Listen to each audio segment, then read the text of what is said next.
Hello guys, welcome back to my YouTube channel. आज हम फिर से लेकर आए हैं एक बहुत ही इंटरेस्टिंग ड्रामा जिसके अंदर बहुत सारे ट्विस्ट एंड टर्न्स हैं और उनके बाद भी हमारी जो स्टोरी की मेन लीड होती है वो अपनी रियल लव के पास पहुंच जाती है। हालांकि ये एक बहुत ही एडवेंचरस और फनी लव स्टोरी है, लेकिन आपको इसे देखकर पूरा मजा आने वाला है। तो चलिए शुरू करते हैं इस इंटरेस्टिंग ड्रामा को। ड्रामा की स्टार्टिंग में हमें एक लड़की दिखाई जाती है जो अपने बॉयफ्रेंड के साथ होती है। इस लड़की का नाम जेसिका होता है और इसके बॉयफ्रेंड का नाम फूजिन होता है। जेसिका फूजिन से कह रही होती है कि आज तो तुम्हारा बर्थडे है, मैं तो सबके सामने आ सकती हूँ ना, मैं तुम्हारी गर्लफ्रेंड हूँ। जिस पर फूजिन बोलता है, तुम भूल चुकी हो क्या, तुम्हारे फादर ने किसी का मर्डर किया है। अगर लोग मुझे तुम्हारे साथ देखेंगे तो वे मुझसे कई तरह के सवाल जवाब करेंगे और शायद वे मेरे साथ अपना रिलेशन भी खत्म कर दें। तुम्हें तो पता ही है कि मेरी मॉम पहले से तुम्हें पसंद नहीं करती है और अब मैं तुम्हें अंदर लेकर जाऊंगा तो और ज्यादा प्रॉब्लम हो जाएगी। क्या तुम चाहती हो कि मेरा बर्थडे खराब हो? जिस पर जेसिका अपना सिर हिला देती है और बोलती है, बिल्कुल भी नहीं, मैं चाहती हूँ कि तुम अच्छे से एंजॉय करो। फिर वो उसे केक देती है और बोलती है, ये केक मैंने बनाया है, तुम ही से ही काटना। भले ही मैं अंदर ना आ पाऊँ, लेकिन शायद इसके थ्रू मैं तुम्हारे साथ रहूंगी। फूजिन उसके हाथ से जल्दी से केक लेता है और बोलता है, अब यहाँ से जाओ, इससे पहले कि तुम्हें कोई देख ले।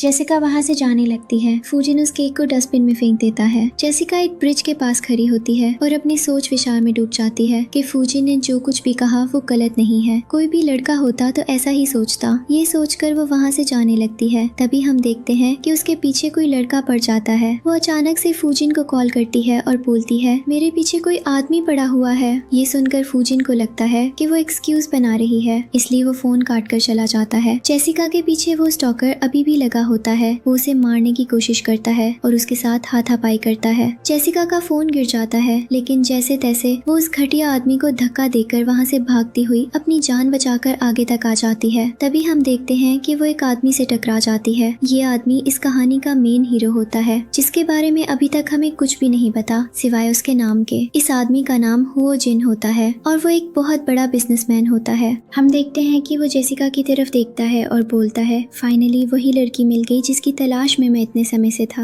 हुओ जिन जेसिका से कहता है, मैं तुम्हें बचा लूंगा। उसके हाथ में अम्ब्रेला होता है और भारी बारिश में वो जेसिका को अपने अम्ब्रेला के नीचे छुपा लेता है। इसके बाद हम देखते हैं कि वो जेसिका को अपने साथ घर ले जाता है। यहाँ जेसिका बार बार हुओ जिन के क्लोज जा रही होती है, मानो उस स्टॉकर ने उसके बॉडी में कोई अजीब तरह की मेडिसिन डाल दी हो। इनके बीच क्लोजर रोमांटिक मोमेंट बन जाते हैं। अगले दिन जब जेसिका की आंख खुलती है तो वो हैरान होती है कि वो किसी अनजान आदमी के साथ इतना क्लोज कैसे हो सकती है, जबकि वो ऑलरेडी किसी के साथ रिलेशनशिप में है। वो जल्दी से उठकर जाने लगती है। तभी हुओ जिन उसे क्लोज लेकर आता है और बोलता है, तुम ऐसे नहीं जा सकती हो, मुझसे बात तो करो। जेसिका बोलती है, कल रात जो भी हुआ उसके लिए मैं बहुत ज्यादा शर्मिंदा हूँ, मुझे माफ कर दो, मेरा बॉयफ्रेंड है। जिस पर हुओ जिन हंसता है और बोलता है, क्या वो बॉयफ्रेंड? उसे तो मैं कभी भी अपना मानता था। जेसिका बोलती है, ये मेरे और उसके रिलेशनशिप की पर्सनल बात है, आपको बीच में नहीं बोलना चाहिए। इतना कहकर वो जल्दी से कपड़े पहनती है और वहाँ से चली जाती है। अब हुओ जिन का यहाँ जेसिका के साथ क्या रिलेशनशिप होता है ये हमें आगे दिखाया जाता है। हुओ जिन जेसिका को देखकर फ्लैशबैक में चला जाता है और हमें पता चलता है कि हुओ जिन को अपनी पास्ट लाइफ का सब कुछ याद है। वो एक चर्च के अंदर होता है और उसके सामने एक फ्यूनरल चल रहा होता है। उस फ्यूनरल में हमें जेसिका दिखाई जाती है क्योंकि वही उसका फ्यूनरल होता है। हुओ जिन बहुत ज्यादा इमोशनल हो जाता है और बोलता है, मैंने तुम्हें फूजिन के साथ सिर्फ इसलिए छोड़ा था ताकि तुम खुश रह सको, क्योंकि तुम उसे पसंद करती थी। मुझे क्या पता था कि वही तुम्हें मार देगा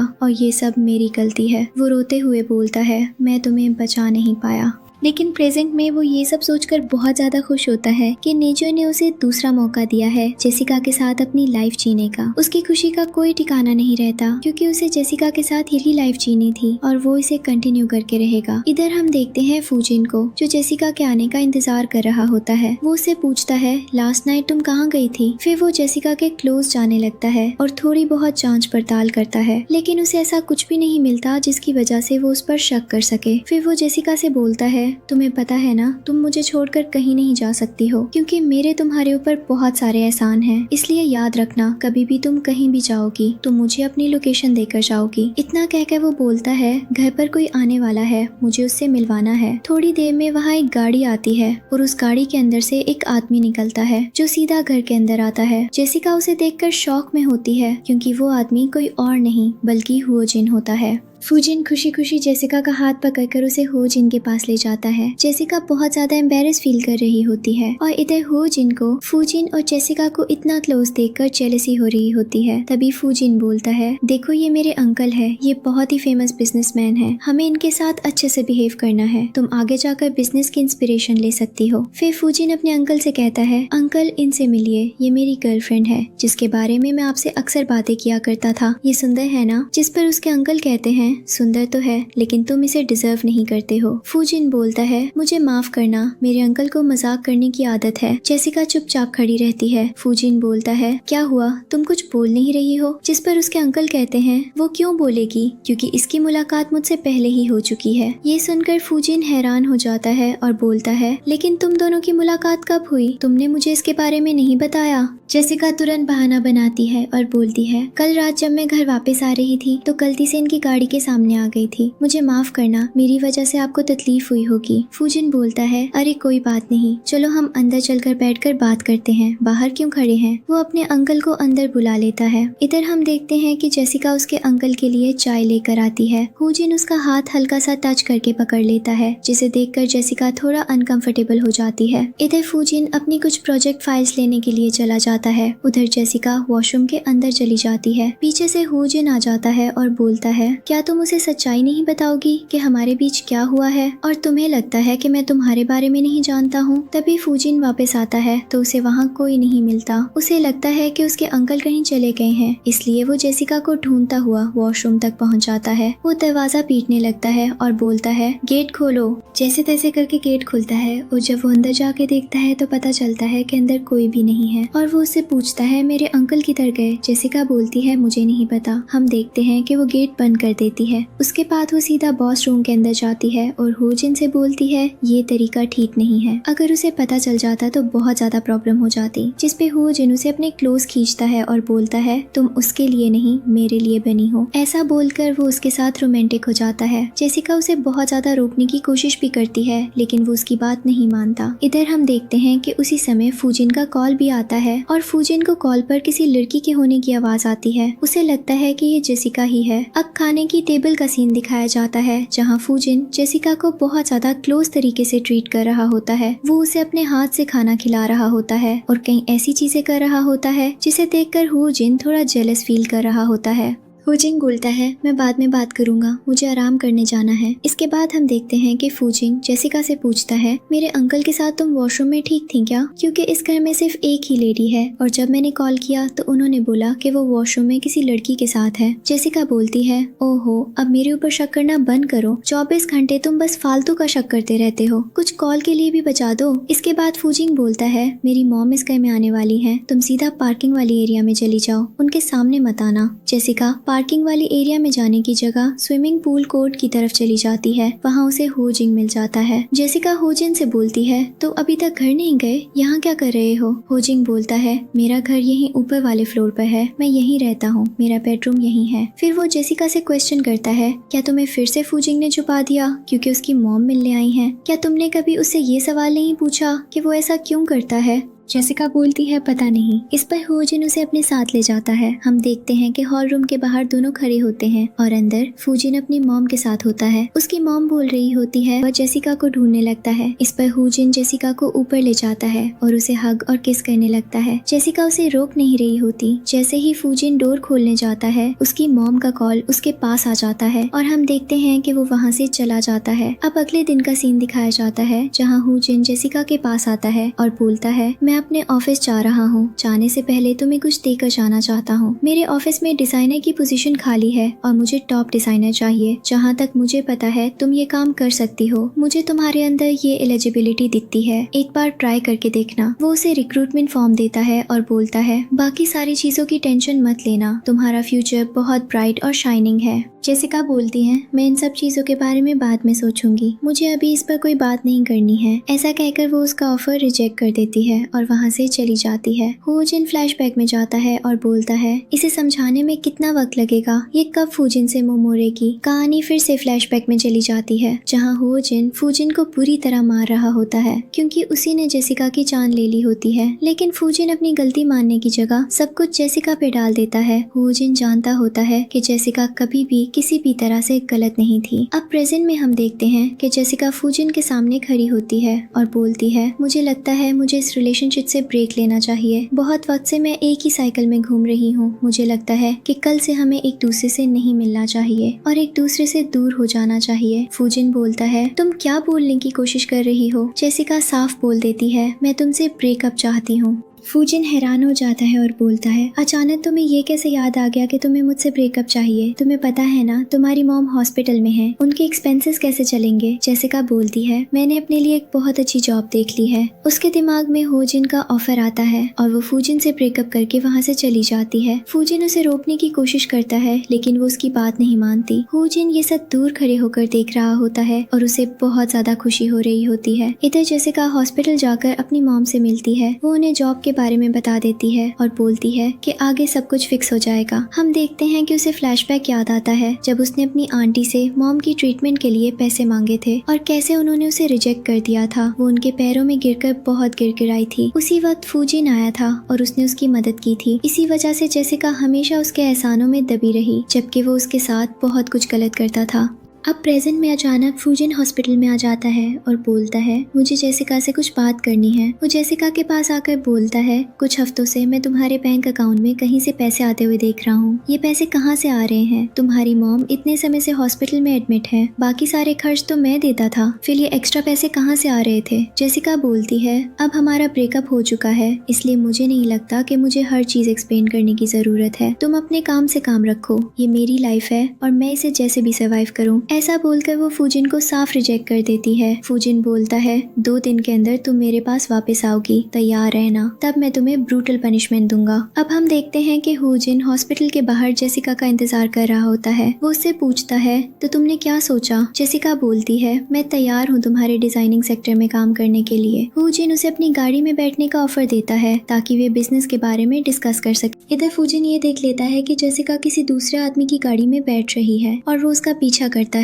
लेकिन जब तक वो गाड़ी के पास पहुंचता है गाड़ी वहां से जा चुकी होती है। इधर फूजिन और जेसिका गाड़ी के अंदर बैठकर बातें कर रहे होते हैं। तभी अचानक बाहर की गाड़ी को कुछ दूसरी गाड़ियों ने घेर लिया होता है। फूजिन देखते ही समझ जाता है कि ये गाड़ियां फूजिन की हैं। बाहर फूजिन गाड़ी के डोर पर जोर जोर से पीट रहा होता है। अंदर फूजिन जबरदस्ती जेसिका को किस कर रहा होता है और जेसिका उसे रोक रही होती है। जैसे ही फूजिन गाड़ी की विंडो खोलता है फूजिन ये देखकर हैरान हो जाता है कि अंदर उसका अंकल है। वो पूछता है मैंने जेसिका को इसी गाड़ी में जाते हुए देखा था। जिस पर फूजिन बोलता है देख लो गाड़ी है, कोई बड़ा सा कमरा नहीं जो कहीं भी छुप जाएगी। फूजिन बोलता है मुझे माफ करना। फूजिन बोलता है माफी तो नहीं मिलेगी, तुमने मेरी कार की विंडो को डैमेज करने की कोशिश की है, इसका पैसा मेरे असिस्टेंट के अकाउंट में भेज देना। हम देखते हैं कि फूजिन गाड़ी लेकर वहाँ से निकलने लगता है। जेसिका वहीं पर छुपी होती है। जैसे ही फूजिन वहाँ से चला जाता है जेसिका बाहर आती है और फूजिन को थैंक यू बोलती है। फूजिन बोलता है इसमें थैंक यू की क्या बात है और अचानक से उसे किस करने लगता है। इसके बाद वो जेसिका को उसके घर के सामने ड्रॉप करता है और उसे अपना कोट भी देता है ताकि उसे सर्दी ना लगे। हम देखते हैं कि जैसे ही जेसिका अपने घर के बाहर जाती है वहाँ फूजिन खड़ा होता है। फूजिन उसके बाल पकड़कर उसे घसीटते हुए अंदर ले जाता है और बोलता है बताओ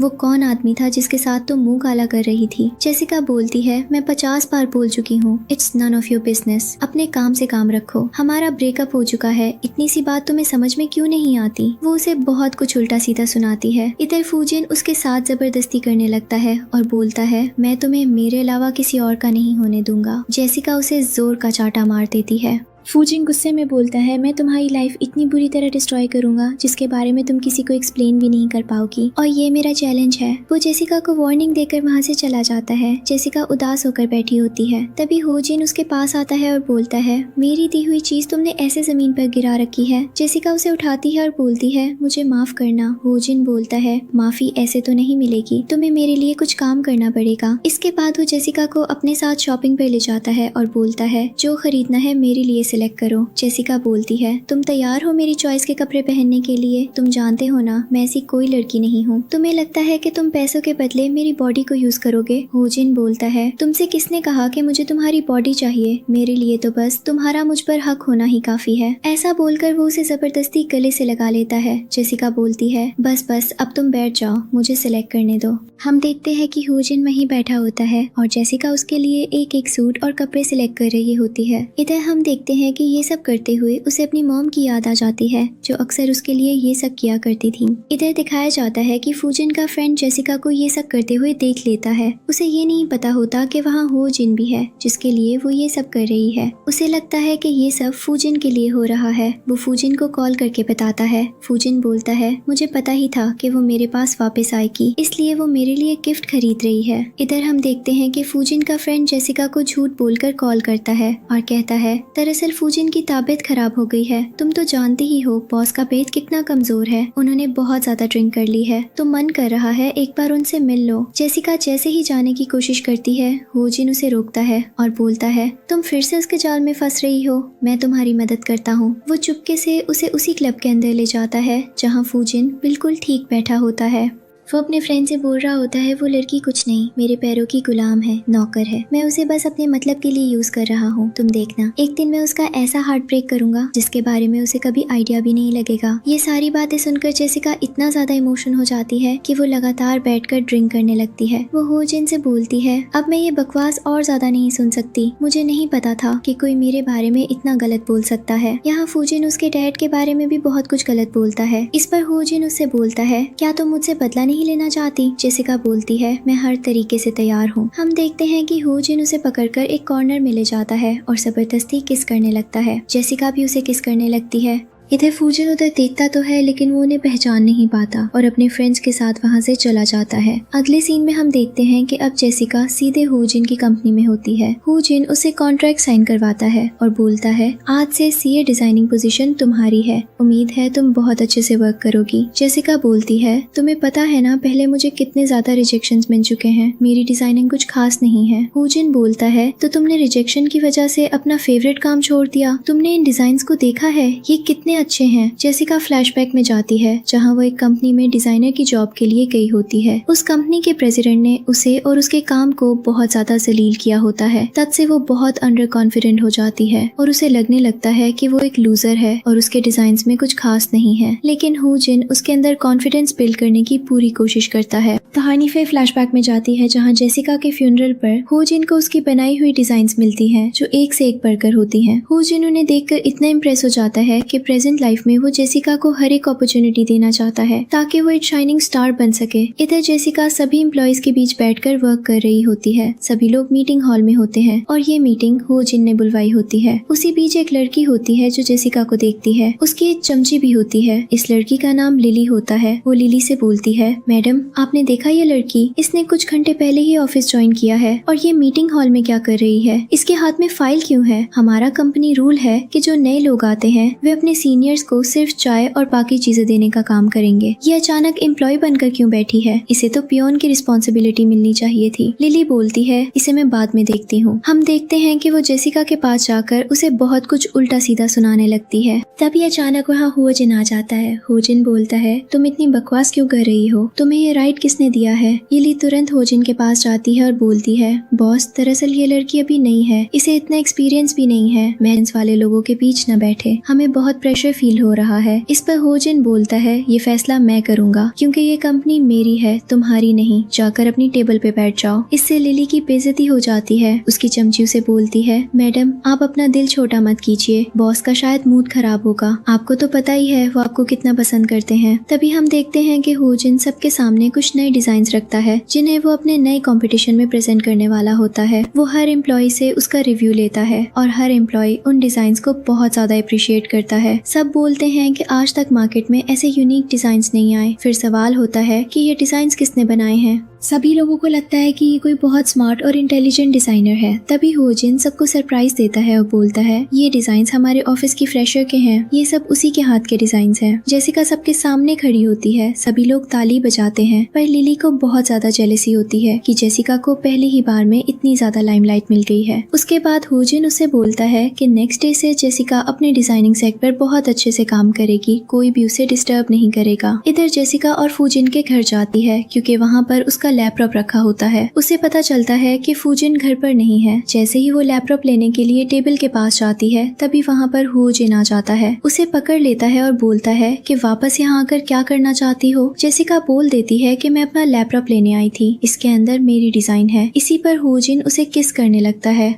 तभी अचानक से वहाँ पर फूजिन आ जाता है। होजिन तो टेबल के नीचे छुप जाता है, पर फूजिन उसे देखकर बहुत ज्यादा बकवास करने लगता है। बोलता है कि क्या हुआ, तुम्हें इस लग्जरी और लेविश लाइफ की याद आ गई? वैसे तो तुम बहुत ज्यादा बकवास करके गई थी कि तुम्हें सब कुछ खुद के हाथों का चाहिए, मैं तुम्हारे लायक नहीं हूँ, तुम मुझसे ब्रेकअप कर रही हो। फिर वो जेसिका से बोलता है कि मुझे पता है तुम्हें मेरे साथ सोने का मन होगा, और अपने कपड़े उतारने लगता है, उसके साथ बदतमीजी करता है, जिस पर जेसिका एक बार फिर जोर का चाटा लगाती है। फूजिन नशे की हालत में उसे चैलेंज करता है और बोलता है कि तो तुम मुझे इस कंपनी में काम करने जा रही हो ना, 2 दिन के अंदर उस कंपनी से तो मैं बाहर निकलवा दूंगा। इवन उसके काम की भी बहुत ज्यादा बेइज्जती करता है और बोलता है कि तुम्हारे डिजाइन कुछ ऐसे खास नहीं है, तुम्हें घटिया डिजाइन और तुम्हारे जैसे कूड़े को कोई भी अपनी कंपनी में इतनी बड़ी पोजीशन पर तो नहीं रखेगा। जेसिका चुपचाप उसकी बकवास सुन रही होती है क्योंकि वो उसका जवाब अपनी मेहनत से देना चाहती थी, जिस पर होजिन उसे बोलता है कि देखा मैंने तुम्हें क्या समझाया है। जेसिका बोल देती है कि मैं समझ चुकी हूँ इस इंसान को कैसे जवाब देना है। होजिन उसे गोद में उठाता है और अपने घर ले आता है। इनके बीच क्लोज और रोमांटिक मोमेंट्स बनते हैं। इधर फूजिन को दिखाया जाता है जो पहले जेसिका के घर जाता है उसे ढूंढने के लिए, पर वहाँ उसे बहाने मिलते हैं ताकि वो दोबारा से वहाँ पर तमाशा कर सके, इसलिए वो चुपचाप से अपने घर वापस आ जाता है। उसके पेट में दर्द हो रहा होता है। उसका असिस्टेंट जेसिका को कॉल करता है, पर होजिन के रोकने पर जेसिका उसका फोन नहीं उठाती। इधर हम देखते हैं कि फूजिन को लग रहा होता है कि जेसिका घर में वापस आ चुकी है क्योंकि उसका मेडिसिनल सूप वहीं बना हुआ रखा होता है। वो अपने असिस्टेंट से बोलता है कि जिन लड़कियों को लग्जरी और पैसों की आदत हो जाती है ना, वो अपने बॉयफ्रेंड को इतनी इजीली छोड़कर नहीं जा सकती। देखो जेसिका वापस आ चुकी है। वो सूप खाने लगता है, लेकिन उसे पता चलता है कि ये सूप घर की मेड ने बनाया है जिसकी रेसिपी जेसिका ने दी थी। ये सुनकर फूजिन को गुस्सा आ जाता है। इधर हम देखते हैं अगले दिन का सीन जहाँ जेसिका की आंख खुलती है और होजिन उसके लिए ब्रेकफास्ट रेडी कर रखा होता है। जेसिका आकर ब्रेकफास्ट कर लेती है। होजिन उसे बोलता है कि अब तुम्हें बाकी सारी चीजों को छोड़कर अपने कैरियर पे फोकस करना चाहिए। तुमने देखा ना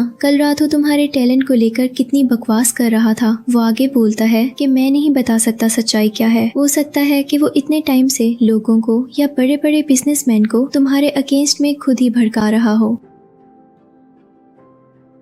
जेसिका बोलती है कि आप बोल सकते हो, जिस पर होजिन बोलता है कि क्या तुम भी रीइंकार्नेशन पर बिलीव करती हो? जेसिका बोलती है कि पता नहीं ये सारी चीजें होती भी है या नहीं, पर मुझे ये पता है कि कर्मा सबको मिलता है, चाहे इस लाइफ में हो या नेक्स्ट लाइफ में। इसके बाद होजिन उसे कुछ भी एक्सप्लेन नहीं करता। वो चाहता है कि वक्त आने पर वो जेसिका को सारी सच्चाई बताए। अब हम देखते हैं अगला सीन जहाँ जेसिका फिर से मीटिंग रूम में बैठी होती है। यहाँ पर लिली अचानक से जेसिका के ऊपर अटैक करने लगती है और बोलती है कि एक तो डिजाइन्स अच्छे बनाकर तुम फ्रेशर होकर एक्सपीरियंस्ड एम्प्लॉय के कंपटीशन में नहीं आ सकती हो। वो बोलती है कि मैं जानती हूँ ना तुम्हारे डिजाइन्स को तुक्के में सबको अच्छे लग गए हैं, वैसे इतने कुछ खास भी नहीं थे, मुझे बस अप्रिशिएट करने को बोला गया था तो मैंने कर दिया। जेसिका चुपचाप उसकी बकवास सुन रही होती है क्योंकि उसे लिली को भी कुछ जवाब नहीं देना होता। उसे पता होता है कि लाइफ में आगे कैसे ग्रो करना है और ये लोग जो कुछ भी बोल रहे हैं वो उसके लिए मोटिवेशन की तरह ही काम करेगा। तभी अचानक से वहाँ पर होजिन आ जाता है और बोलता है कि जेसिका के बनाए हुए कुछ डिजाइन्स हमारे बेस्ट सिलेक्शन कंपटीशन के लिए सिलेक्ट हो चुके हैं और हमारी कंपनी बहुत जल्दी वहाँ पर हमें रिप्रेजेंट करने वाली है। जेसिका के लिए सभी लोग ताली बजाते हैं। हर एक एम्प्लॉय आकर उसके पास उसे कांग्रेचुलेशंस बोलकर जाता है, उसके डिजाइन्स की तारीफ करता है, पर लिली उसे बहुत कुछ उल्टा सीधा सुना रही होती है और हम देखते हैं कि वो उसे बहुत कुछ गलत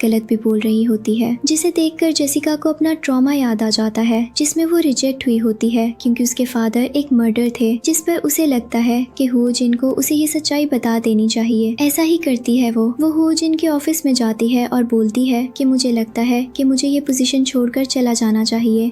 होजिन बोलता है कि तुमने अपनी लाइफ के एम्प्लॉयमेंट में एक पहली स्टेप रख दी है और तुम्हें लगता है कि तुम यहाँ से बैक ऑफ करना चाहती हो। इसको फेलियर नहीं, इसको लूजर होना बोलते हैं। जिस पर जेसिका बोलती है कि आप मेरे बारे में जानते ही क्या है, मेरे फादर एक मर्डर थे, लोग अक्सर उनकी वजह से मुझे हेट करते हैं। मुझे नहीं पता ऐसा क्या है, लेकिन मैं नहीं चाहती हूँ कि आगे चलकर आपकी कंपनी में प्रॉब्लम आए। होजिन बोलता है कि मुझे फर्क नहीं पड़ता, मैं तुम्हारे टैलेंट को देखता हूँ जो कि बहुत ज्यादा अच्छा है और हमारी कंपनी के लिए बहुत ज्यादा प्रेशियस है, उससे हमें बहुत ज्यादा प्रॉफिट होने वाला है। इससे बेहतर पॉइंट एक बिजनेसमैन तो मैं नहीं दे सकता। वो जेसिका को कॉन्फिडेंस देता है और बोलता है कि अपने नए प्रोजेक्ट पर फोकस करो, तुम्हारे नए डिजाइन्स हमारी कंपनी को एक रियल इमेज दिलाने में मदद करेंगे। इतने सालों से हम जो कंपटीशन हार रहे थे, उसे जिताने के लिए तुम्हारा टैलेंट ही काम आएगा। इस दुनिया की कोई और ताकत उसे आगे तक नहीं ले जा सकती। इधर हम देखते हैं लिली को, जो नीचे गाड़ी में बैठकर अपने डैड के पास जाती है और बोलती है कि डैड, जब से वो न्यू लड़की आई है, होजिन तो मेरी तरफ ध्यान ही नहीं देता, हर वक्त उसी के आसपास घूमता रहता है। उसका डैड बोलता है कि तुम टेंशन मत लो, ऐसे आउटसाइडर को हमारे बिजनेस और बाकी की दुनिया से कैसे फॉल आउट करना है मुझे पता है। इधर हम देखते हैं कि होजिन जेसिका से बोलता है कि तैयार हो जाओ, हमें फाइनल मेल मिल चुका है। जेसिका रेडी हो जाती है। इधर हमें फूजिन को दिखाया जाता है, जो जेसिका और उसकी लोकेशन के बारे में पता लगा रहा होता है, क्योंकि बहुत वक्त से ना ही वो उसका फोन उठा रही होती है, ना ही उससे मिलने के लिए आ रही होती है। इधर हम जेसिका को होजिन के साथ देखते हैं, जो अपने नए बिजनेस और प्रोजेक्ट के लिए नए डिजाइन्स और बाकी सारी इंस्पिरेशन की तैयारी कर रही होती है। होजिन उसकी मदद कर रहा होता है और कह रहा होता है कि तुम टेंशन मत लो, तुम जो भी करोगी वो बेस्ट ही होगा, तुम्हें घबराने की जरूरत नहीं है।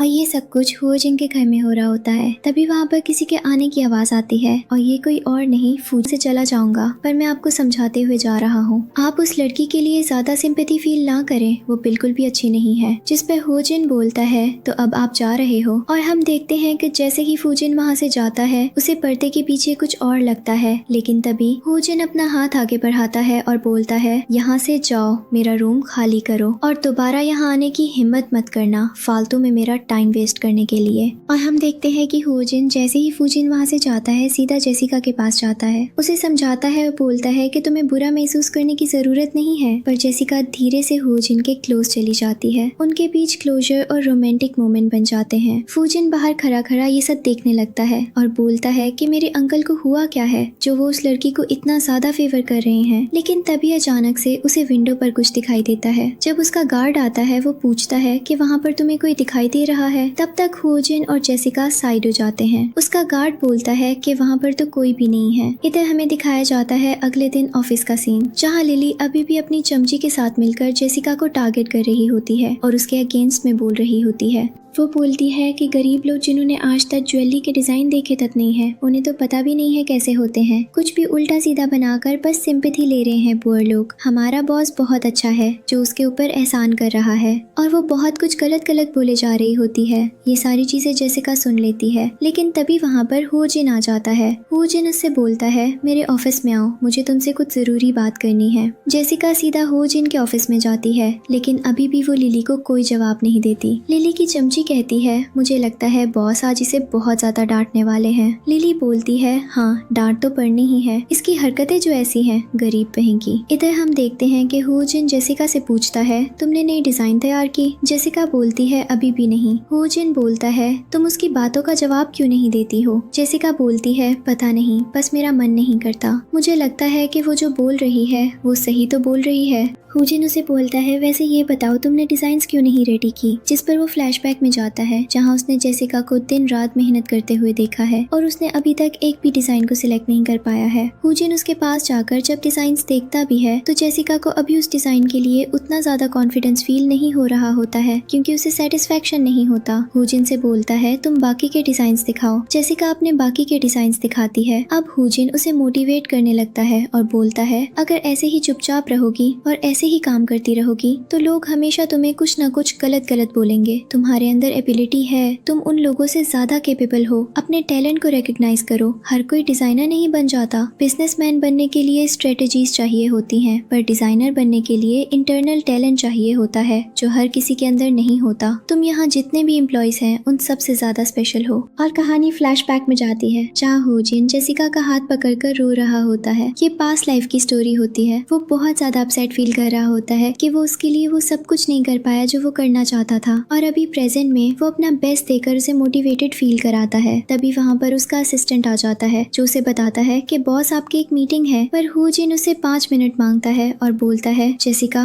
तुम्हारे पास आज का वक्त है, मुझे पता है तुम कर लोगी, जाकर नई डिजाइन्स तैयार करो। इधर हम देखते हैं कि जेसिका वापस अपने केबिन में आती है। तभी लिली और बाकी के एम्प्लॉइज मिलकर जेसिका को फिर से मॉक करने लगते हैं और कहने लगते हैं कि ये जिसको यहाँ पर सिर्फ लक के बेसिस पर रखा हुआ है वो खुद को टैलेंटेड समझने की कितनी बड़ी गलती कर रही है। तभी हम देखते हैं कि लिली सीधा जेसिका के पास जाती है और बोलती है तुम यहाँ से चली क्यों नहीं जाती हो। जेसिका एकदम से जवाब देती है और बोलती है बहुत हुआ, तुम्हें ये सब कुछ बोलने की परमिशन किसने दी है? क्या तुम यहाँ की कोई महारानी हो या ये कंपनी तुमने खरीद रखी है? यहाँ लोग काम करने के लिए आते हैं, किसी की गुलामी करने के लिए नहीं, तो चुपचाप से यहाँ से जाकर अपना काम करो। हो जिन ये सब देखकर बहुत ज्यादा प्राउड फील कर रहा होता है और बोल रहा होता है मुझे पता था कि वो बदल जाएगी, और देखो उसने आज से जवाब देना शुरू कर दिया है, ये बहुत अच्छी बात है। इधर हमें दिखाया जाता है फूजिन को जो लगातार जेसिका को कॉल कर रहा होता है, पर उसे जेसिका का कुछ भी पता नहीं चल रहा होता। उसे अपने असिस्टेंट के थ्रू पता चलता है कि जेसिका अब होजिन की कंपनी में वर्किंग है और वो सीधा उसी कंपनी में आ जाता है। जेसिका लिफ्ट से नीचे जा रही होती है। जैसे ही लिफ्ट खुलती है अचानक से वहाँ पर उसकी फूजिन से मुलाकात हो जाती है। फूजिन उससे बोलता है तो तुम भागकर यहाँ आ गई हो, मेरे अंकल ने तुम्हें सिंपैथी देकर इस कंपनी में रख लिया है, तुम्हारे डिजाइन इतना कुछ खास नहीं है और मैंने तुम्हें ये चीज समझाई थी ना। जेसिका बोल देती है पहले अपनी हद में रहो, ऐसा किसी से बोलना नहीं होता। दूसरी चीज तुम्हें क्या पता मेरे डिजाइन खास है या नहीं, मिल जाना उस दिन एनुअल ज्वेलरी डिजाइनिंग फंक्शन वाले डे पे, तब मैं तुम्हें बताऊंगी कि किसके डिजाइन्स कितने ज्यादा खास होते हैं और किसके डिजाइन्स कितने ज्यादा खास नहीं। ये सुनकर फूजिन को गुस्सा आ जाता है। जेसिका वहाँ से चली जाती है।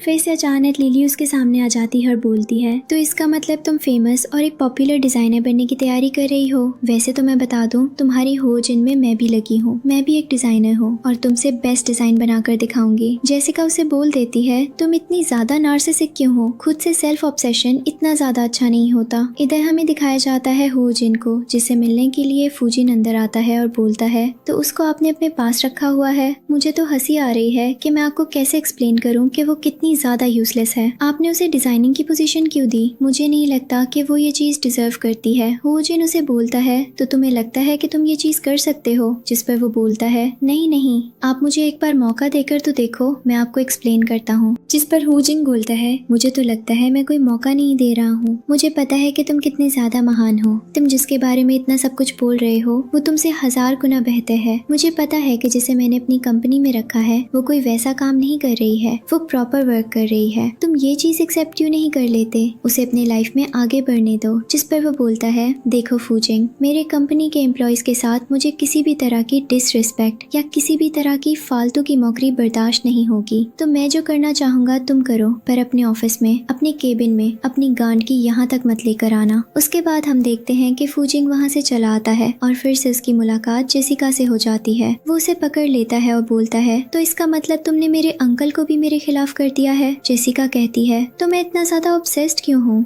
इधर हम देखते हैं लिली को जो इधर उधर जेसिका के अगेंस्ट में फालतू की बातें कर रही होती है। इधर जेसिका फूजिन को धक्का देकर साइड हो जाती है और बोलती है अपना काम से कम रखो, वो बेहतर होगा। इधर हम देखते हैं कि फूजिन फिर से हो जिन के पास जाता है और बोलता है आपकी वजह से वो इतनी ज्यादा हवा में उड़ रही है कि वो मुझे कुछ समझ तक नहीं रही है। जिस पर फूजिन बोलता है मुझे लगता है कि आपको उसे यहाँ से निकाल देना चाहिए। फूजिन बोलता है वो तुम्हारे हाथ में नहीं है, वो मेरे हाथ में है, क्योंकि मेरे ऑफिस में कोई भी पर्सनल ग्रजेस और कोई भी पर्सनल मैटर वर्क नहीं करता। ये एक डेमोक्रेटिक ऑफिस है, यहाँ पर टैलेंट के बेसिस पे काम होता है। उसके बाद हम देखते हैं कि एनुअल डे का फंक्शन आता है। जेसिका के जो डिजाइन्स होते हैं वो बहुत ज्यादा लोगों को पसंद आते हैं, यहाँ तक कि उन्हें मीडिया लाइमलाइट भी मिल रहा होता है। लोग उससे उसके डिजाइन्स की इंस्पिरेशन और बाकी चीजों के बारे में पूछना शुरू कर देते हैं। लेकिन तभी वहाँ पर एंट्री होती है लिली की। लिली बोलती है वो इन सारी चीजों के बारे में कैसे बताएगी, उसे कुछ शर्म आनी चाहिए। लोगों का कंटेंट चुराकर अपना बताना कोई महान काम नहीं है। जेसिका हैरान होती है और बोलती है अब इसे क्या हो गया है,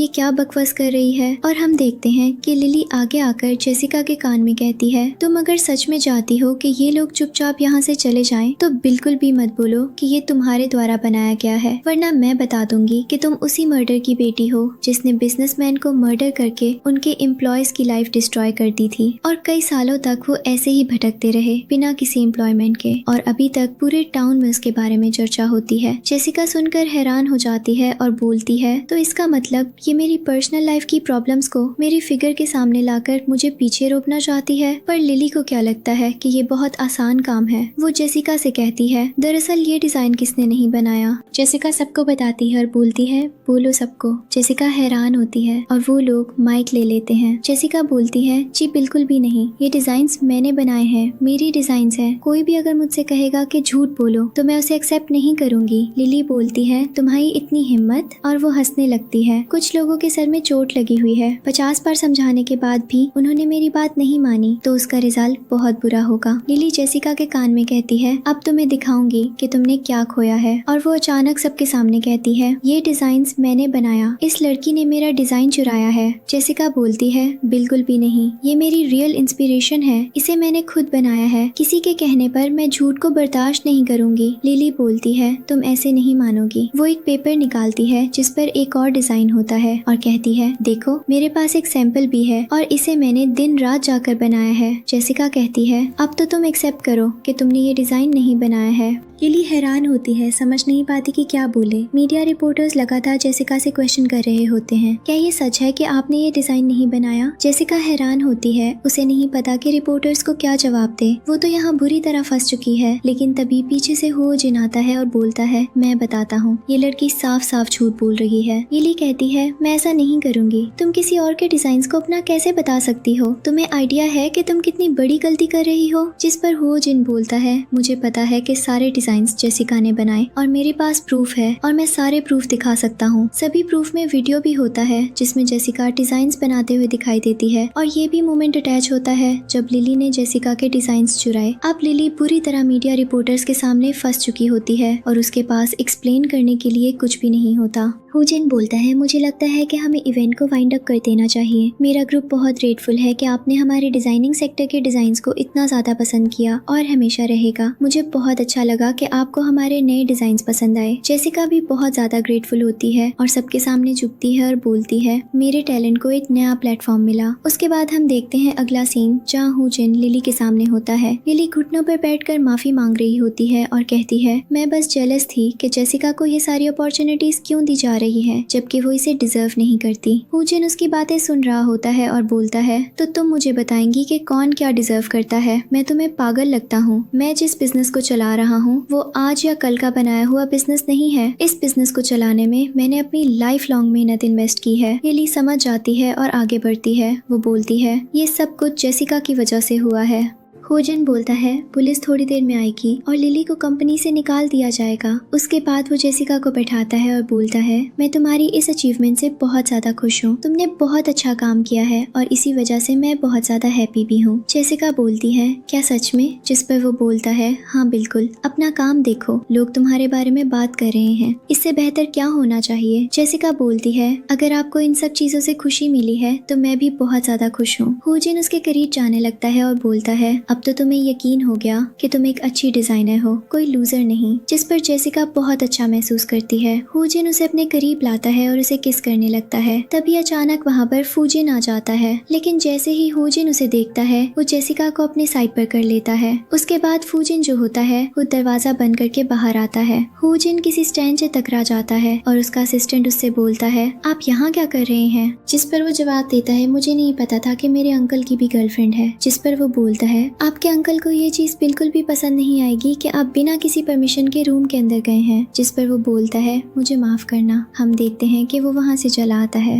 हुजिन जेसिका से कहता है, मेरे पास तुम्हारे लिए कुछ है, और वो जेसिका को ले जाता है। वो उसे एक ब्यूटीफुल सी रेड ड्रेस देता है और बोलता है, ये स्पेशली मैंने तुम्हारे लिए बनवाई है। जेसिका हैरान होती है। हुजिन बोलता है, हम किसी पार्टी में चल रहे हैं जिसमें हमें कई सारी ज्वेलरी और बाकी सारी चीजें दिखाई जाएंगी और मैं चाहता हूँ कि तुम वहाँ जाकर अपना फेवरेट डिजाइन डिजाइन और स्टोन सिलेक्ट करो, जिस पर जेसिका तैयार हो जाती है। उसके बाद हम देखते हैं कि वो ड्रेस पहन कर आती है जिसमें वो बेहद खूबसूरत लग रही होती है, मतलब इतनी ज्यादा कि मुझे उसके ऊपर गर्ल क्रश हो रहा है। उसके बाद हो जिन उसे पीछे से हग करता है। जेसिका के मूवमेंट पर फूजिन की बात याद आती है। जब भी वो फूजिन से ऐसी चीजों के बारे में डिस्कस किया करती थी तो फूजिन हमेशा उसके पास जाकर उसे मॉक करता था और उसके फादर की हिस्ट्री को लेकर सारा ब्लेम उसके ऊपर डालता था। अभी प्रेजेंट में हो जिन उसके फोरहेड पर किस करता है और उसके बाद वो उसे पार्टी के अंदर ले जाता है। वो उससे बोलता है तुम यहाँ एंजॉय करो, मैं एक बहुत ही अच्छे गेस्ट से मिलकर आता हूँ। हम देखते हैं कि वो अंदर जाकर किसी से मिलने चला जाता है। फूजिन भी उसे पार्टी के अंदर देखता है और जैसे ही वो जेसिका को देखता है वो तुरंत नीचे आ जाता है और उसका हाथ पकड़कर खींचता हुआ ऊपर लेकर आता है। वो बोलता है कि गंदी सी ड्रेस तुम्हें किसने दिलवाई है, तुम्हारे ऊपर तो अच्छी भी नहीं लग रही है। और वो हंसने लगता है। वो बोलता है ये ड्रेस हॉट लड़कियां पहनती हैं। लेकिन जेसिका यहाँ पर खामोश नहीं रहती। वो जवाब देती है और तुम्हारी हॉट लड़कियों की डेफिनेशन क्या है? जो क्लब में डांस करती हैं, ड्रिंक करती हैं और एंजॉय करती हैं। मैं भी एंजॉय करना चाहती हूँ और मुझे भी ये सारे काम आते हैं, तो अपनी हद में रहो, मुझे मत बताओ। जिस पर वो बोलता है तुम ऐसे क्यों रिजेक्ट कर रही हो? जेसिका बोलती है अक्सर जब मैं तुमसे इस तरीके की बातें किया करती थी तो तुमसे हमेशा मुझे डिसअपॉइंटमेंट ही मिलता था। आज तो मुझे अंडर कॉन्फिडेंट फील कराने के लिए आए हो और तुम्हें लगता है कि मैं ये काम होने दूंगी? बिल्कुल भी नहीं।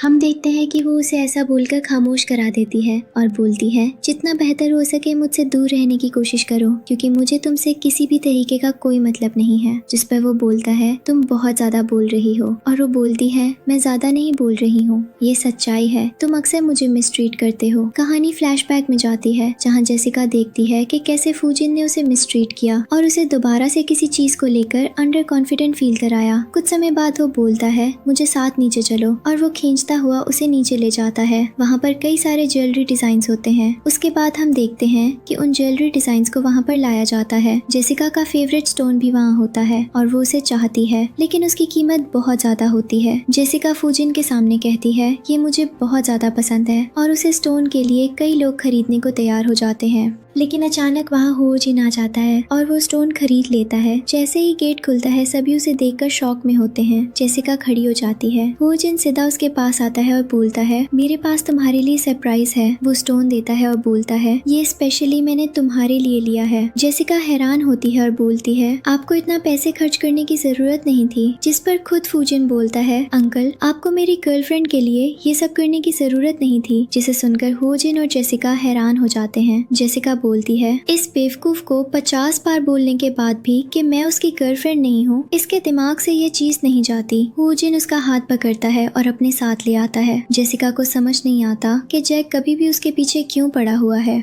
हम देखते हैं कि हो जिन उसे सीधा गाड़ी के अंदर बिठाता है और तभी पीछे से फूजिन आता है और पूछता है अंकल आखिर हुआ क्या है? आप जेसिका के साथ इस तरीके से क्यों पेश आ रहे हैं और आपने उसे वो गिफ्ट क्यों दिया और वो इस तरीके से क्यों रिएक्ट कर रही है मुझसे? जिस पर हो जिन दरवाजा बंद करता है, जेसिका को अंदर बिठाता है और बोलता है दरअसल मैं बताना चाहता हूँ कि मेरा और जेसिका का रिलेशन सिर्फ ऑफिस के बॉस और एम्प्लॉय का ही नहीं है। हम लोग एक दूसरे को पसंद करते हैं, हम लोग एक दूसरे के गर्लफ्रेंड बॉयफ्रेंड हैं, हम रिलेशनशिप में आ चुके हैं। जिसे सुनकर फूजिन शॉक में हो जाता है और बोलता है आप लोग ऐसा नहीं कर सकते। जेसिका बोलती है मैं कर चुकी हूँ। उसके बाद हम देखते हैं अगला सीन जहाँ जेसिका अब होजिन के साथ उसके घर में होती है और बोलती है आज मेरी रिस्पेक्ट और बाकी चीजों को प्रोटेक्ट करने के लिए मैं बहुत ज्यादा ग्रेटफुल हूँ आपकी। ये रिंग। होजिन बोलता है तुम पागल हो चुकी हो, मैंने ये सब कुछ किसी मजाक और उसमें नहीं खरीदा है। मैं तुम्हें पसंद करता हूँ, मैंने ये तुम्हारे लिए लिया है, मुझे तुम्हारी फिक्र है। तुम ऐसे क्यों बिहेव कर रही हो जैसे मैं तुम्हें बस यूज कर रहा हूँ? मेरी बात समझो, मैं तुमसे प्यार करता हूँ, तुम्हें इतने समय से समझ नहीं आ रहा? जेसिका हैरान होती है और बोलती है पर ऐसा नहीं हो सकता हमारे बीच। होजिन बोलता है इतने समय से हर तरीके से तुम्हें बैक पर मैं सपोर्ट कर रहा हूँ, तुम्हें ऐसा क्यों लगता है कि हमारे बीच कुछ भी नहीं हो सकता? हमारे बीच सब कुछ हो सकता है। हमारी कंपैटिबिलिटी देखो, मैं किसी भी ऐसे इंसान के हाथों में नहीं देना चाहता हूँ बाद में जाकर तुम्हें हर्ट करें। तुम मेरे लिए बहुत ज्यादा खास हो और तुम्हें ये चीज समझनी चाहिए। जेसिका शॉक होती है क्योंकि उसे नहीं पता होता कि होजिन के मन में सच में उसके लिए फीलिंग्स है। वो तो बस इतना समझ रही थी कि वो उसे बस अपने किसी काम से यूज कर रहा है। वो हैरान हो जाती है। हम देखते हैं कि होजिन उसे बोलता है मैंने इतने समय से सारी चीजें गलत तरीके से लेने की जरूरत नहीं है, मैं तुम्हें पसंद करता हूँ और तुम मेरे साथ रहोगी। ये बात सुनकर जेसिका बहुत ज्यादा शॉक हो जाती है। हम देखते हैं कि अब वो हो जिन के इस प्रपोजल पर बहुत खुश होती है और वो रिंग पहनकर उसे गले से लगा लेती है। उनके बीच में हग और किस होने लगते हैं। लेकिन तभी जेसिका के पास में कॉल आता है हॉस्पिटल से। ये कॉल उसकी मॉम के बारे में होता है कि उसकी मॉम की तबीयत बिगड़ गई है। इधर फूजिन आया था जिसने उसकी मॉम को कुछ गलत सलाह बोल दिया। जेसिका बोलती है तो मैं फूजिन को छोड़ूंगी नहीं। तभी हम देखते हैं कि वो भागती हुई हॉस्पिटल जाती है। फूजिन उसे पूछता है आखिर हुआ क्या। जेसिका बोलती है हम बाद में इसके बारे में बात करेंगे। जब वो हॉस्पिटल के अंदर जाती है तो उसकी मॉम उसे एक जोर का चाटा लगाती है। जेसिका बोलती है मॉम हुआ क्या है और फूजिन बाहर क्यों आया हुआ है। जिस पर उसकी मॉम बोलती है तुमने ऐसा क्यों किया।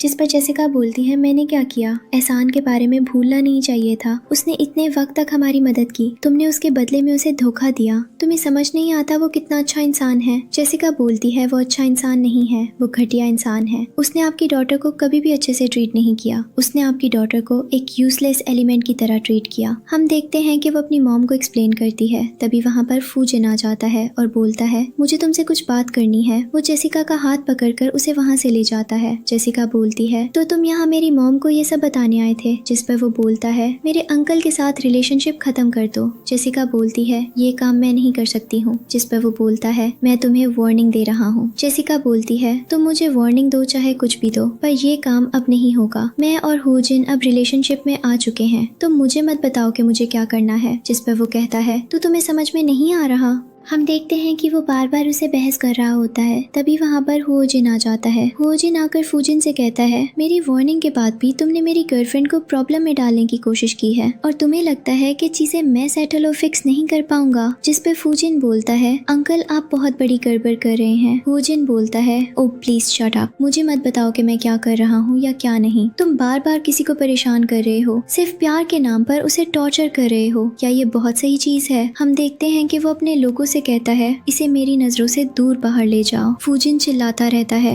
अब होजिन जेसिका के साथ खड़ा होता है और बोलता है बेबी तुम्हें डरने की जरूरत नहीं है, मैं आ गया हूँ, मुझे बताओ क्या हुआ है। जेसिका बोलती है मेरी मॉम बहुत ज्यादा डिसअपॉइंट है, वो मुझे गलत तरीके से ले रही हैं। होजिन बोलता है तुम बस टेंशन फ्री रहो। हम देखते हैं कि वो जेसिका से कुछ स्पेस मांगता है और सीधा उसकी मॉम के पास अंदर जाता है। वो बोलता है मैं हूँ वो लड़का जिसके साथ जेसिका रहना चाहती है, जिसके बारे में उसने आपको बताया होगा। जिस पर उसकी मॉम बोलती है तुम मुझसे एज में भी ज्यादा बड़े लग रहे हो। जिस पर वो कुछ डॉक्यूमेंट्स निकालता है और बोलता है अगर आपको किसी भी तरह का डाउट है तो आप मुझसे पूछिए, आप उसे परेशान मत कीजिए। वो अपनी लाइफ में वैसे भी बहुत कुछ फेस कर चुकी है, अब मैं बस उसके लिए पीस और बाकी सारी चीजों की डिमांड कर रहा हूँ। आप भी यही चाहती होंगी कि आपकी डॉटर शांति से और अच्छे से रहे। जिस पर वो बोलती हैं हाँ मैं यही चाहती हूँ। होजिन कुछ डॉक्यूमेंट्स निकालता है और बोलता है इन डॉक्यूमेंट्स के अंदर हर वो चीज रिटर्न है जो जेसिका के पास होनी चाहिए थी। मेरी हाफ प्रॉपर्टी और मेरी कंपनी में हाफ शेयर जो मैं अपनी वाइफ को देने वाला था। जेसिका से मैं बहुत जल्दी शादी करूंगा। मुझे पता है कि पास्ट हस्बैंड की इमेज और उनकी गलतियों की वजह से आपको और आपकी डॉटर को कितनी ज्यादा प्रॉब्लम्स हुई हैं, पर अब वक्त आ गया है कि ये सारी चीजें एंड हो जाएं। ये सुनकर वो बहुत ज्यादा इमोशनल फील करने लगती हैं कि फाइनली कोई उनकी फैमिली के लिए तो सोच रहा है। होजिन उन्हें कंफर्ट करने की कोशिश करता है और बोलता है मुझे नहीं पता कि आप मुझे किस तरह से लेंगी, पर मैं ये जानता हूँ कि मैं आपकी डॉटर को बाकी सारे लोगों से बेहतर रख सकता हूँ, खुश रख सकता हूँ, उसे वो चीज दे सकता हूँ जिसकी वो हकदार है। मुझे ये करने दीजिए, मुझे किसी भी चीज का लालच नहीं है। जेसिका बाहर खड़ी खड़ी होजिन की सारी बातें सुन रही होती है। जेसिका की मॉम होजिन को इन सारी चीजों की परमिशन दे देती है।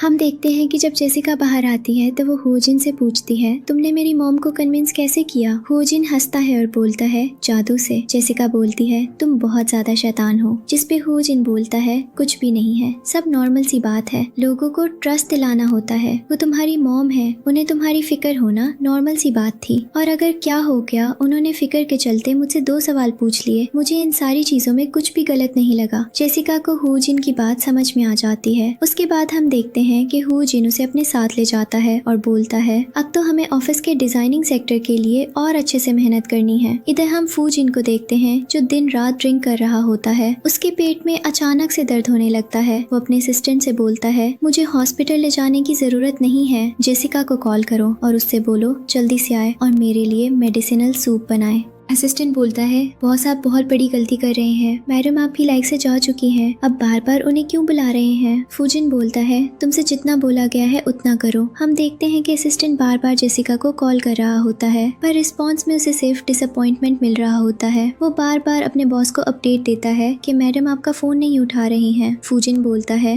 वो बस ड्रामा कर रही है कि वो कितनी महान है और कितनी अच्छी है और वो मुझे कितना इग्नोर कर सकती है, पर मन में उसके लिए अब भी मैं ही हूँ और वो मुझसे ही प्यार करती है। ये सुनकर असिस्टेंट को बहुत बुरा लगता है कि उसका बॉस इस तरह से खुद को ट्रीट कर रहा है। इधर फूजिन बार बार जेसिका को कॉल करता है पर जेसिका फोन नहीं उठाती। उसे बहुत ज्यादा गुस्सा आ रहा होता है। वो बोल रहा होता है कि वो मेरे साथ ऐसा नहीं कर सकती। इधर जेसिका होजिन के साथ क्वालिटी टाइम स्पेंड कर रही होती है। उसे बहुत ज्यादा मजा आ रहा होता है। होजिन उसके लिए कई सारी प्लानिंग करके लाता है और वो जेसिका से डिस्कस करता है कि आगे क्या करना है और वो उसके लिए क्या क्या करेगा। जेसिका उसके साथ बैठकर क्वालिटी टाइम एंजॉय कर रही होती है। तभी अचानक बारिश होने लगती है। जेसिका को बारिश बहुत ज्यादा पसंद होती है। वो अक्सर ऐसी बारिश में एंजॉय करना चाहती है। वो विंडो के पास जाती है। तभी होजिन पीछे से आकर उसे हग कर लेता है। हम देखते हैं कि दोनों रोमांटिक हो जाते हैं और उनके बीच किसिंग सीन होने लगता है। अगली सुबह जब जेसिका की आंख खुलती है तो वो विंडो के पास रेनबो देखती है। वो रेनबो को अपने लिए गुड लक का साइन मानती है। वो होजिन को बुलाती है और बोलती है, देखो यहाँ आकर देखो कितना बड़ा रेनबो निकला हुआ है। लेकिन उसे कोई आवाज नहीं आती। उसे लगता है होजिन नीचे होगा। जब वो हॉल में जाती है तो होजिन वहाँ बैठा होता है और उसका असिस्टेंट उसके पास खड़ा होता है। असिस्टेंट पूछ रहा होता है, बॉस अब आगे क्या करना है। होजिन जवाब देता है, मैं जेसिका के लिए हर वो बेस्ट चीज करना चाहता हूँ जो वो डिजर्व करती है। तुम नई चीजों की तैयारी करो जिसमें जेसिका के लिए अच्छा कंपटीशन वाला एनवायरनमेंट हो और उसे किसी भी तरह की प्रॉब्लम ना हो। ये सारी बातें सुनकर जेसिका इमोशनल हो जाती है क्योंकि जब वो फूजिन के साथ रिलेशनशिप में थी तो उसके लिए फिक्र करना तो दूर, उसने कभी उसकी बातें भी ढंग से नहीं सुनी थी। जेसिका को समझ नहीं आता कि वो क्या करे।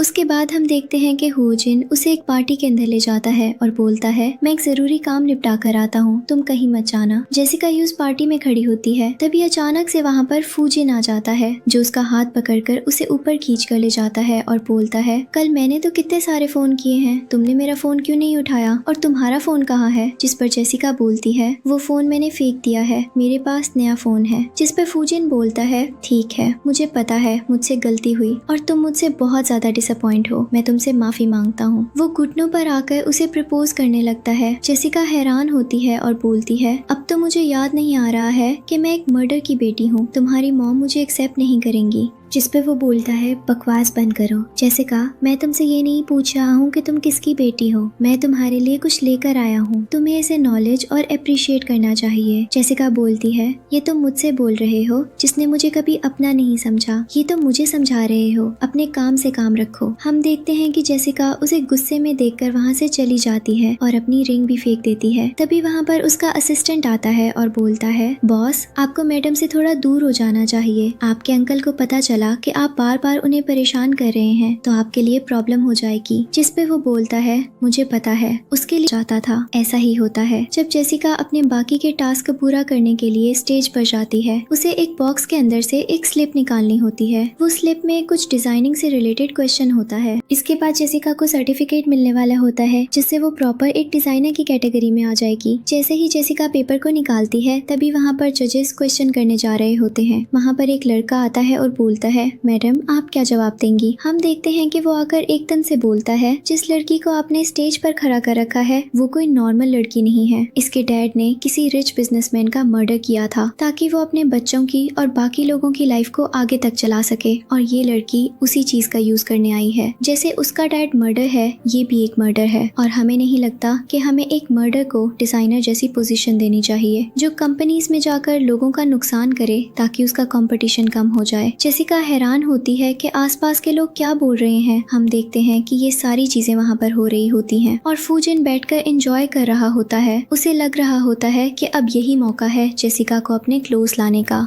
वो एकदम से उठता है और बोलता है, अगर ऐसा है तो मेरी गर्लफ्रेंड इस कंपटीशन को कंटिन्यू नहीं करेगी, उसके लिए अपनी सेल्फ रिस्पेक्ट से बड़ी चीज कोई नहीं हो सकती। वो जेसिका से बोलता है, देखो तुम्हें सारी दुनिया ने रिजेक्ट कर दिया है, मैं तुम्हारी लाइफ डिस्ट्रॉय कर देगा। और ऐसा ही होता है, कंपनी में किसी एम्प्लॉय का मर्डर नहीं होता, किसी बिजनेस का मर्डर होता है और उसका एलिवेशन पूरा का पूरा जेसिका के डैड के ऊपर लगा दिया जाता है और उसके बाद वो हमेशा उसे एलिगेशंस के ऊपर जज करते रहते हैं। वो कुछ प्रूफ्स भी प्रेजेंट करती है जिससे साफ साफ क्लियर हो जाता है। हम देखते हैं कि वो ओल्ड लेडी कहती है वो इंसान तो इस दुनिया से कहीं दूर जा चुका है। जिस आदमी ने एलिगेशन लगाया था वो भी कहीं बहुत ज्यादा दूर चला गया है। पर इन सारी चीजों के बीच में सफर कौन कर रहा है? ये बच्ची, जिसने उन सारी चीजों को कभी अंजाम भी नहीं दिया, सामने से देखा भी नहीं, जिंदगी भर बस अपने फादर के ऊपर लगे हुए इल्जामों के लिए टॉन्ट सुनती आई, सोसाइटी से रिजेक्शन फेस करती हुई है। हम देखते हैं कि वो इमोशनल हो जाती है। ऑडियंस में बैठे सभी लोग इमोशनल, खुद को इंसान बोलते हैं। मुझे शर्म आती है आपको इंसानों की डेफिनेशन में रखते हुए।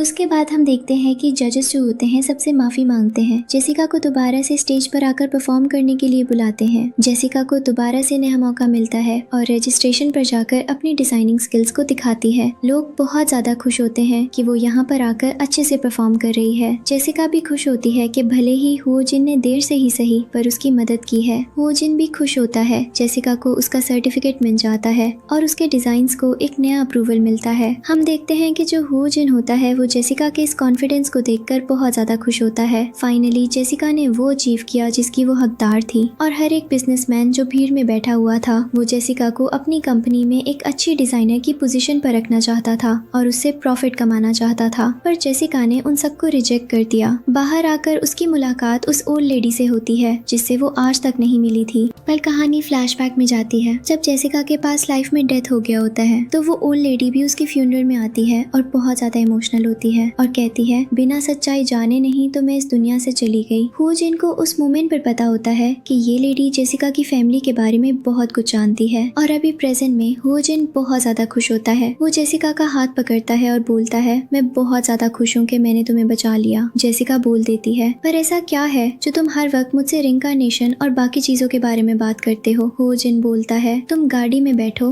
मैं ये सारी चीजें तुम्हें एक्सप्लेन करता हूँ। हम देखते हैं कि वो ऐसा बोल रहा होता है जैसे वो जेसिका को गाड़ी में बिठाता है। तभी पीछे से फूजिन आ जाता है और बोलता है मुझे जेसिका से कुछ बात करनी है। फूजिन उसे बोलता है अब उसकी लाइफ से दूर हो जाओ, तुम्हें नहीं पता कि वो क्या डिजर्व करती है क्या नहीं। और वो फूजिन के सामने जेसिका को गाड़ी से निकालकर किस करने लगता है। लेकिन तभी अचानक से वहाँ पर होजिन की मॉम आ जाती हैं जो होजिन से कहती हैं तो तुम श्योर हो कि तुम ऐसी लड़की से शादी करनी है? जिस पर जेसिका जागती है और आज बोलती है, वो खुद बोलती है और बोलती है आंटी मुझे पता है कि मैं किस फैमिली बैकग्राउंड से बिलोंग करती हूँ पर इसका मतलब ये नहीं कि मैं खुद से कुछ नहीं कर सकती। मैं भी एक सेल्फ मेड पर्सन बनना चाहती हूँ। कहीं ना कहीं आपके फैमिली मेंबर्स में भी सेल्फ मेड से ही शुरू किया होगा। मुझे एक मौका दीजिए, मैं आपको डिसअपॉइंट नहीं करूंगी। आपके बेटे को कभी भी शिकायत का मौका नहीं दूंगी। जिस पर होजिन की मॉम उसे एक्सेप्ट कर लेती है। इधर हम देखते हैं कि होजिन जेसिका को बताता है कि वो उसे पहले मिल चुका है। जेसिका पूछती है, पता चलता है कि होजिन ने अपनी लाइफ पर गिव अप कर दिया था और सुसाइड करने की कोशिश की थी, तब उसकी जान बचाई गई थी और उसे एक नया मौका दिया गया और अभी हो जिन उसकी मदद करके उसकी जान बचाना चाहता है। कुछ वक्त के बाद का सीन दिखाया जाता है जहाँ पर जेसिका और हो जिन अब ऑफिशियली मैरिड हो चुके होते हैं।